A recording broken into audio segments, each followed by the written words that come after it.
Le chef de l'État togolais Faure Gnassingbé était aux obsèques du Premier ministre ivoirien Amadou Gon Coulibaly à Korogo vendredi 17 juillet dernier avec une forte délégation composée des ministres Yark Damlam de la Sécurité et de la Protection civile, Gilbert Bavara de la Fonction publique, Sani Yaya de l'Économie et des Finances et Madame Rokia Madougou, conseillère spéciale du président de la République. À l'occasion, il apparut pour la première fois avec un masque bleu au visage. Depuis la survenance des premiers cas de coronavirus au Togo le 6 mars dernier, c'est la première fois que le quadra-mandaire est sorti du pays. Pour cause. Les frontières togolaises sont fermées depuis le 2 avril dernier. Le déplacement de Faure Gnassingbé en Côte d'Ivoire avec cette forte délégation suscite de vives polémiques étant entendu que les frontières du Togo restent fermées. En plus, le président du Togo depuis 2005, est l'un des rares chefs d'État présents à cette cérémonie funéraire. La plupart des pays jouent à la prudence et à l'extrême vigilance face à la propagation de Covid-19. Mais visiblement, Faure Gnassingbé qui n'a aucune ambition majeure pour son pays, s'ennuie dans son palais. Après la visite avortée au Gabon, il a saisi le décès de Gon Coulibaly pour s'offrir son hobby. Mais dans quelles conditions la délégation de Faure Gnassingbé a-t-elle regagné le Togo? Il est une obligation au Togo pour toute personne qui revient de l'extérieur soit mise en quarantaine pour 14 jours dans des hôtels réquisitionnés par le gouvernement. Il a été même ajouté le paiement d'une somme de 500 000 FCFA pour tout candidat au retour du pays. On a souvenance que le ministre des Affaires étrangères, de l'intégration africaine et des Togolais de l'extérieur Robert Komlandus a, dans une correspondance en date du 26 juin dernier adressée aux missions diplomatiques et consulaires du Togo, donné les précisions sur les nouvelles mesures de la mise en quarantaine des candidats au rapatriement. Je vous demande de porter à la connaissance des compatriotes et des ressortissants étrangers bloqués hors des frontières, désireux de rentrer au pays dans le contexte actuel de la pandémie de la Covid-19, que compte tenu des contraintes budgétaires, le gouvernement togolais ne prendra en charge que partiellement les coûts inhérents à l'accueil et au séjour dans les hôtels de confinement, informe le ministre.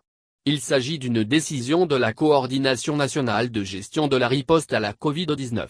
D'après celui-ci, un forfait de 500 000 FCFA par personne sera facturé pour la période de 14 jours de mise en quarantaine.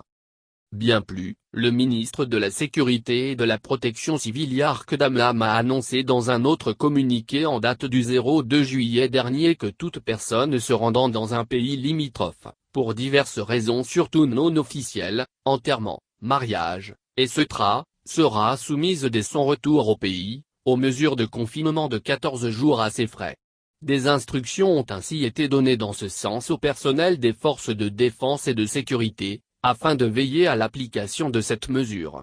Le gouvernement assurant la prise en charge partielle des frais inhérents à l'accueil et le séjour dans les hôtels dédiés à la mise en quarantaine, chaque personne majeure soumise à la quarantaine supportera un forfait de 500 000 FCFA, 762,24 €. Il faut noter que dans le cadre de la lutte contre la Covid-19, le gouvernement a réquisitionné plusieurs établissements hôteliers sur l'ensemble du territoire où les voyageurs et les cas contacts sont confinés dans le souci de limiter la propagation du virus. Jusqu'à cette décision, le logement et la restauration des personnes mises en quarantaine dans ces hôtels ont été à la charge de l'État. En clair, même des Togolais qui vont se rendre à Denu ou tout autre village le long des frontières Togo-Ghana, Togo-Bénin ou Togo-Burkina Faso doivent débourser 500 000 FCFA pour leur mise en quarantaine dans un hôtel réquisitionné par l'État togolais.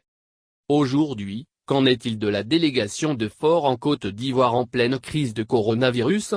Surtout que la Côte d'Ivoire est l'un des pays le plus touchés par la pandémie en Afrique. À la date du 18 juillet, 13 912 cas avec 91 décès ont été enregistrés. Depuis le début de cette pandémie, plusieurs chefs d'État et des ministres ont communiqué sur leur situation. Certains ont officiellement annoncé s'être mis en quarantaine pour diverses raisons. Mais au Togo, ce n'est pas le cas. En réalité, le Comité national de gestion de la riposte doit communiquer sur la situation de Faure Gnassingbé, des ministres Yark Damlam, Gilbert Bavara, Sani Yaya et Madame Rokia Madougou pour mieux situer la population et rendre plus efficace cette lutte puisque les autorités sont appelées à donner le bon exemple.